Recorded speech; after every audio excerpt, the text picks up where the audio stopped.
వెళ్ళాలంటే కూడా చాలా మందికి స్టేజ్ ఫియర్ ఉంటుంది కదా, సో అలాంటి వాళ్ళ కోసం ఏం చెప్తారు మీరు? ఫస్ట్ ఎదుటి వాళ్ళు ఏమైనా అనుకుంటారేమో అనే భయం అక్కడ కట్ చేస్తే చాలా ప్రశాంతంగా మాట్లాడచ్చు.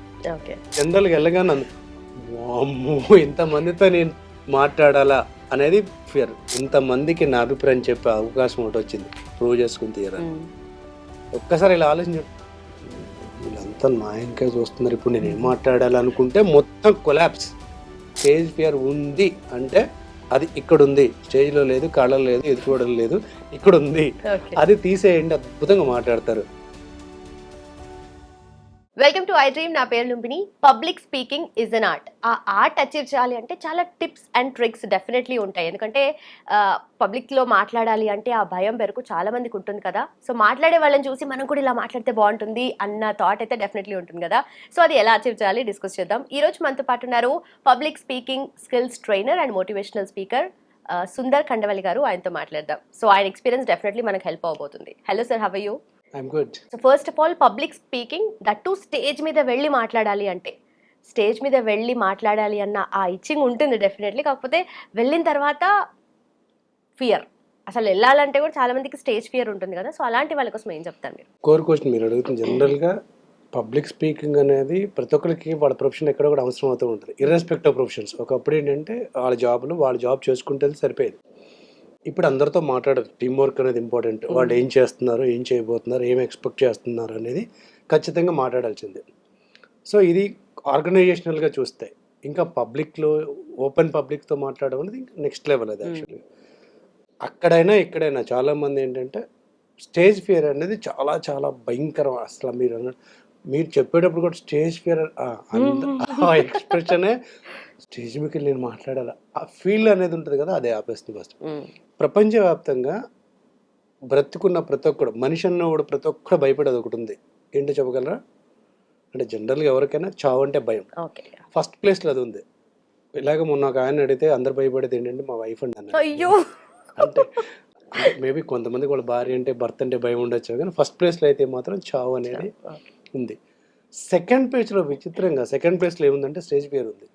దెయ్యాలు, దేవతలు ఇవన్నీ కాకుండా పాములు, జరుగు వాటిలో కూడా ఆడేసుకునే వాళ్ళు ఉన్నారు.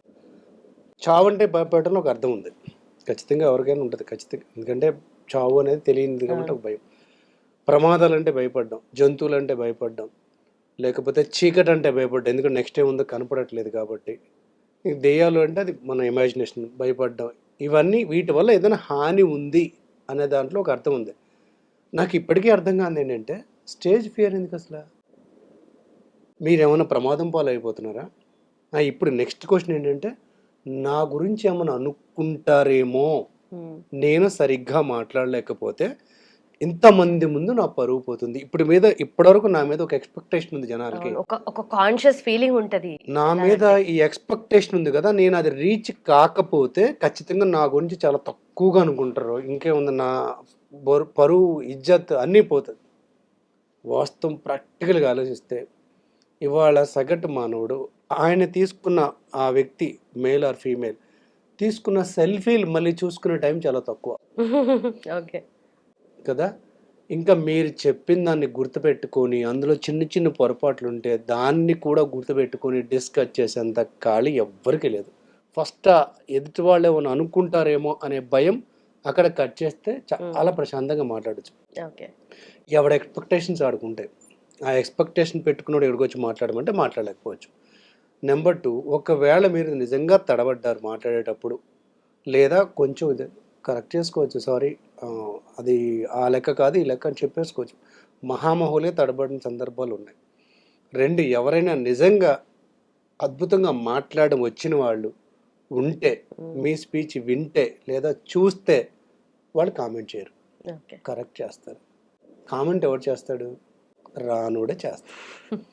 అంటే వాడెవడో చేతగానోడు అంటే మనం పట్టించుకోవాల్సిన అవసరం లేదు కదా. అసలు చిన్న లాజిక్. ఎవరైనా సెన్స్ ఉన్న వాళ్ళు ఎవరైనా కామెంట్ చేస్తారు, లేదు కదా, బాగానే చెప్పారంటే ఇది బాగుంటుందని చెప్తారు, అంతే తప్పితే కామెంట్ చేయరు. అంటే ఇక్కడ మనం ఎదుటివాడు ఎక్స్పెక్టేషన్స్ రీచ్ అవుతామో లేదని అనుకున్నంతసేపు ఆ భయం వెంటాడుతుంది. నాకు వచ్చింది ఏదో 4 ముక్కలు చెప్తా, చెప్పగలిగితే ఓకే, చెప్పలేకపోతే ఎక్స్పీరియన్స్ అనుకుంటే అద్భుతం. ఒకటి. రెండోది, ఇందులో ఏమైనా ప్రమాదం ఉందా? బండి మీద వెళ్తూ టిట్టి వెళ్తున్నారండి, బండి దానికి ఏమాత్రం భయపడట్లేదండి. కింద పడితే కాళ్ళు చేతులు ఎరగవచ్చు, ఎదుటోడు చావచ్చు, మనం చావచ్చు. అక్కడ అసలు ఎటువంటి భయం లేదు. స్టేజ్ మీదకి వచ్చి మాట్లాడితే భయం ఏముందండి? ఏమన్నా షూట్ చేస్తున్నారా? AK-47 గన్‌తో షూట్ చేస్తున్నారా? లేకపోతే తీసుకెళ్ళి ఉరి శిక్ష చేస్తారా? లేదు కదా. కరెక్టే గానీ అసలు ఆ భయం అసలు డిఫైన్ గూడా జేయలేము. అంతా అందరూ మననే చూస్తున్నట్టుగా, మనకేసే ఫోకస్ చేస్తున్నట్టుగా యెస్. అట్లా అంటే యూ అనిపిస్తది. Are lucky. నీ వంక అందరూ చూస్తున్నారు. యూ ఆర్ ఎ సెలబ్రిటీ అండి. జనరల్‌గా ఎళ్ళగానే వామ్మో! ఇంతమందితో నేను మాట్లాడాలా అనేది ఫియర్. యెస్.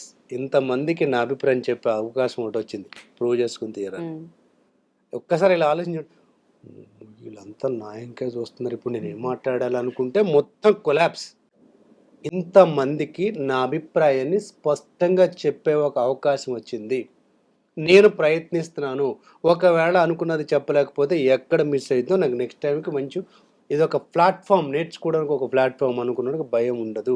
ఓకే. మళ్ళీ చెప్తున్నా, ఎదుటి వాళ్ళ అభిప్రాయాల గురించి ఆలోచిస్తే ఏం చేయలేం ప్రపంచంలో.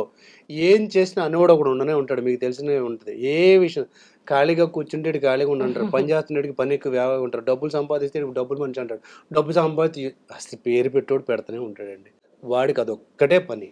పని చేసుకునే వాళ్ళకి especially you are learning internationally accepted most powerful skill public speaking. దానికి సిగ్గుపడడం ఏంటి అసలు? దానికి భయపడడం ఏంటి? అక్కడికి వెళ్ళేసరికి గుర్తు రావట్లేదు అంటే నీ కాన్సెప్ట్ మొత్తం, కాన్సంట్రేషన్ మొత్తం కాన్సెప్ట్ మీద కాకుండా వాళ్ళ అభిప్రాయాల మీద, వాళ్ళ యాక్సెప్టెన్సీ మీద ఉంది కాబట్టి గుర్తు రావట్లేదు. స్టేజ్ ఫియర్ నేను మళ్ళీ చెప్తున్నా, మీకు ఏదొస్తే అది మాట్లాడవచ్చు, తప్పేం కాదు. అందులో మీరు పర్టికులర్గా అసభ్యంగా మాట్లాడుతూనో, ఒక వర్గాన్ని కించపరిచేలాగానో, లేకపోతే అసలు యాక్సెప్ట్ చేయని విధానంగా మాట్లాడితే అప్పుడు వాళ్ళు బాగానే మాట్లాడుతున్నారండి ఈ మధ్య. అసలు అర్థం అవునవును. కాదు. ఓహ్! సిగ్గు వాళ్ళకేం శరంలో లేదు. కూడా ప్రశాంతంగా మాట్లాడుతున్నారు. అనర్గళంగా. అది ఇంకోటి సార్, నాకు సిగ్గు అవుతుంది. సిగ్గుమాలిన పని ఏమైనా చేస్తున్నారా మీరు మాట్లాడండి? సిగ్గుమాలిన పని చేస్తే సిగ్గుపడాలండి. స్టేజ్ మీద మాట్లాడడానికి సిగ్గేంటండి? జనరల్‌గా మీటింగ్ అంటే మీరే ఒక మీటింగ్ పెట్టారు. మీ ఎంప్లాయీస్‌తో పెడతారు. ఇది ఇలా చేయాలనుకుంటున్నాం. లాస్ట్ టైమ్ ఇలా జరిగింది. ఇంతకన్నా ఇలా చేస్తే బావుంటుంది. అంటే మీరు రోజు చేసే పనుల గురించి, హ్మ్. వాళ్ళకి ఆల్రెడీ తెలిసిన విషయం గురించి, మీకు తెలిసిన విషయం గురించి మాట్లాడుతున్నారు. మీరు రాకెట్ సైన్స్ గురించి చెప్పట్లా, న్యూటన్ ఫోర్త్ లా రాస్తే ఎక్కడి నుంచి మొదలెట్టని చెప్పట్లా మీరు. కొత్త సబ్జెక్ట్ ఏం అంతే. మాట్లాడట్లేదు అంతే. కదా! దానికి భయపడటం ఎందుకసల? సో, మరొకసారి చెప్తున్నా, ఈ వీడియో చూస్తున్నోళ్ళందరికీ స్టేజ్ ఫియర్ ఉంది అంటే అది ఇక్కడుంది. స్టేజ్‌లో లేదు, కళ్ళలో లేదు, ఎదుటి లేదు. ఇక్కడుంది. ఓకే. అది తీసేయండి, అద్భుతంగా మాట్లాడతారు. సో, స్టేజ్ ఫియర్‌కి అంటే ఎదుటి వాళ్ళ గురించి ఆలోచించడం మానేస్తే అద్భుతంగా మాట్లాడొచ్చు. కాస్త కంటెంట్ ఏం చెప్పబోతుందో చూసుకుంటే అసలు గ్యాప్ లేకుండా మాట్లాడొచ్చు. సో, స్టేజ్ మీద ఫియర్, నేను ముందుకెళ్తే ఏమన్నా అనుకుంటానన్నది అపోహ. మీరు ఇక ముందుకెళ్ళి 10 సెంటెన్స్ రాంగ్ వచ్చినా ఏం ప్రమాదం లేదు. మీ కాళ్ళు చేతులు ఎరగవు, తలకాయలు పగిలిపోవు. ఒక ఎక్స్‌పీరియన్స్ వస్తది. హ్మ్. ఈ అభిప్రాయం తెలండి, అద్భుతంగా మాట్లాడొచ్చు. ఓకే. అయితే చాలామంది ఇంతకుముందు స్పీకర్స్ గురించి మాట్లాడితే ఒక స్టేజ్ వాళ్ళు ఇట్లా సెట్ చేశారంటే ఇంత బాగా మాట్లాడాలి పబ్లిక్ స్పీకింగ్ అంటే వాళ్ళని అట్రాక్ట్ చేసుకోవాలి అది ఇది అని చెప్పి ఒక అప్ స్కేల్లో పెట్టారనమాట వెరీ దాన్ని. గుడ్. సో అందరు దాన్ని రీచ్ అవ్వడం కష్టం కాబట్టి అమ్మో నేను అంత మాట్లాడలేను కాబట్టి నేను స్టేజ్ ఎక్కను అనే ఫియర్తో ఉంటారు కదా. రీచ్ కాకపోవడం కష్టమేం కాదు. ఉమ్, మీరు ఎవరైతే సో కాల్డ్ స్పీకర్స్ అంటున్నారో వాళ్ళు కూడా ఒకప్పుడు ఇలాగే మొదలెట్టుంటారు. అదే మనకు అదే. తెలీదు ఆ విషయం. మీరు ఎప్పుడు చూసారు వాళ్ళని? బాగా మాట్లాడడం వచ్చిన తర్వాత చూసారు. వాళ్ళేమైనా పుట్టగానే మైక్ పట్టుకొని అంతే కదా కాదు. లేదు కదా! మహాత్మా గాంధీ గారి గురించి ఒక మాట చెప్తా. అంటే మనందరికీ తెలిసిన స్వతంత్రోద్యమ సమయంలో ఆయన అన్ని ప్లేసెస్‌కి వెళ్లారు. మీటింగ్స్ పెట్టారు. ఆయన మొట్టమొదటిసారి మీటింగ్ పెట్టినప్పుడు వాళ్ళ పీఏ వచ్చి సార్ ఎళ్లి మాట్లాడమన్నాడంట. ఈయన ఎళ్లారు. ఒక 2, 3 నిమిషాలు నుంచున్నారు మైక్ ముందు. వచ్చేసారు, మాట్లాడారు. అయిపోయిందని కూర్చున్నారు. మళ్ళీ ఒక ఇద్దరు, ముగ్గురు స్పీకర్స్ మాట్లాడిన తర్వాత మళ్ళీ ఆయన పీఏ వచ్చి సార్ ఇప్పుడెళ్లి మాట్లాడతారా అన్నారంట. ఓకే.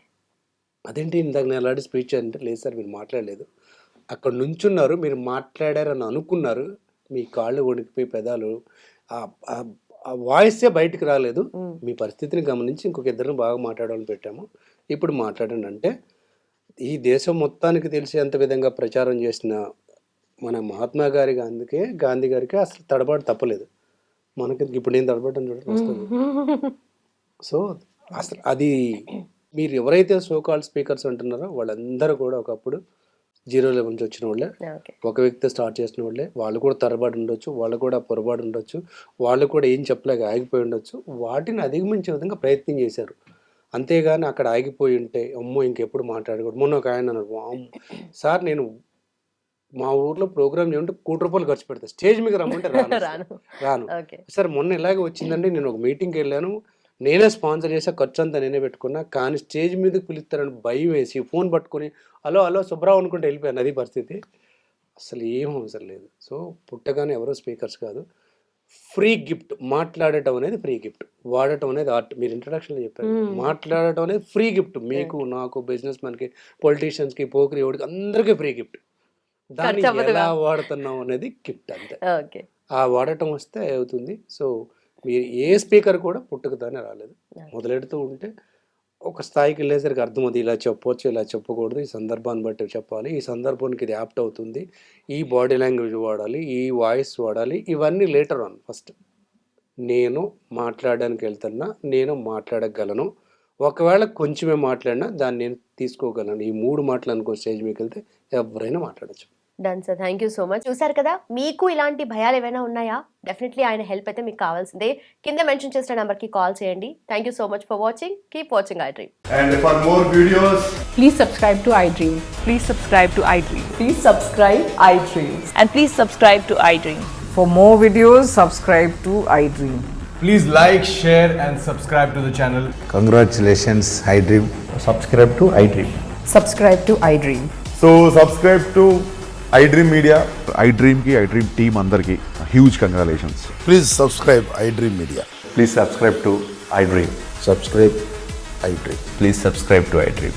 iDream అంటే నా కళల ఛానల్.